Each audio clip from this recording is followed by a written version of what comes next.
It's official. Donald Trump is the third president in American history to be impeached by the House of Representatives, joining Andrew Johnson and Bill Clinton. Now, Richard Nixon, remember, he resigned before the House voted on the articles of impeachment. But this is the middle, not the end, of the impeachment process. This basically means that Trump is officially charged with the abuses of power laid out in the House's articles of impeachment. But now the process moves on to the Senate, where Trump will actually be tried. If 2/3 of the Senate vote for conviction, he'll be removed from office. But Donald Trump is not going to be removed from office by the Senate.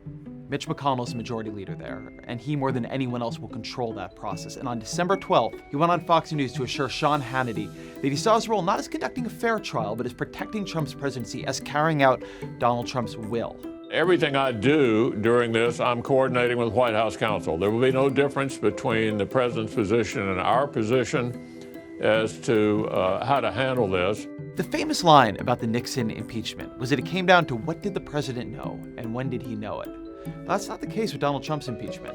We know what the president knew.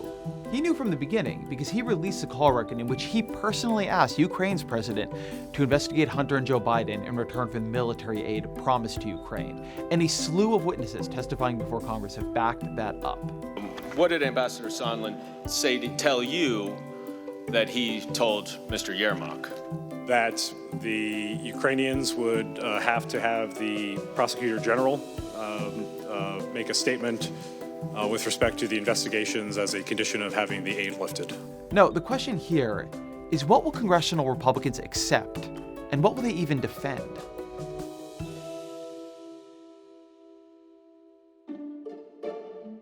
The facts of the case here are very simple. I spoke recently with Harvard Law professor Noah Feldman. He was one of the 4 constitutional scholars invited to testify before the House Judiciary Committee as part of their hearings. And the striking fact about this impeachment process, he said to me, is that it's not an edge case. It's not a complex question of constitutional interpretation. The framers had this one conversation on July 20th, 1787, where they laid out in really clear terms what they were worried about. They were worried about the abuse of power by a president for his personal gain, to corrupt the electoral process, and to subvert national security. That's why they put impeachment in there. The first article of impeachment lays this out very clearly. It reads, using the powers of his high office, President Trump solicited the interference of a foreign government, Ukraine, in the 2020 presidential election. He did so through a scheme or course of conduct that included soliciting the government of Ukraine to publicly announce investigations that would benefit his re-election, harm the election prospects of a political opponent, and influence the 2020 United States presidential election to his advantage. That Donald Trump did this is not a doubt, and he did it by leveraging aid that Ukraine, an ally, needed to protect itself against Russian invasion. And this was just one of those cases where it's just not that complicated. Because Republicans can argue that Trump is innocent of what he's alleged to have done, innocent of what his own call record shows him doing, some Republicans have embraced an argument that is actually a lot scarier, that's much more dangerous to our system of government, much more in violation of what the founders wanted, that what Trump did is fine.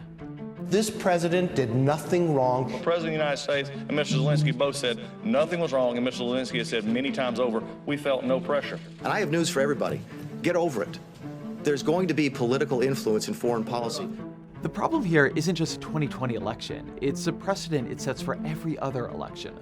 Congress is meant to use the impeachment power to set boundaries on executive behavior. If Republicans erase this one, then as Feldman says, They're saying to Donald Trump, go ahead and do it in the future, and that's bad enough. But they're also saying it to every future president. Go ahead and use the office of the presidency to gain personal political advantage in upcoming elections. That is not, to be fair, Republicans' only argument. Some Republicans have focused on process, that the House impeachment process was too fast, that it didn't call all the witnesses. The fact that my colleague is already desperate to sign up the Senate for new fact-finding, which House Democrats themselves were too impatient to see through. The circularity of this argument is a bit maddening. House Democrats wanted to call more witnesses, they wanted to subpoena more documents, and Trump blocked them, claiming executive privilege. That's why Article 2 of the 2 articles of impeachment is obstruction of Congress. Specifically, the article says Trump obstructed Congress in doing its constitutional duty by 1. Directing the White House to defy subpoenas to produce documents relevant to the investigation. 2. Directing agencies to defy subpoenas, such that the Department of Energy, The Department of Management and Budget, the State Department, and the Department of Defense refused to produce a single document or record for this investigation, and directing 9 key administration officials to refuse to testify. Look, Republicans who actually cared about Congress and the Constitution and their duty to conduct oversight, and who truly were undecided on the facts of the case, who really felt they just didn't know what happened between Donald Trump and Ukraine, they could threaten Donald Trump. They can make him produce these documents, make him produce these witnesses by saying they'd vote for the obstruction of Congress article if he refused to honor the subpoenas and send the witnesses.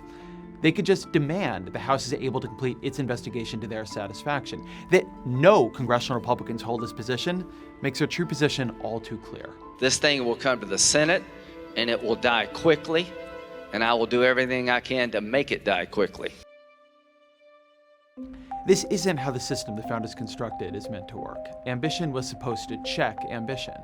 Instead, the ambition of congressional Republicans has become an enabler for the ambitions of President Donald Trump. There's a particular line on page 5 of the Articles of Impeachment that I keep thinking about. It is, in my view, the most important line in the entire document.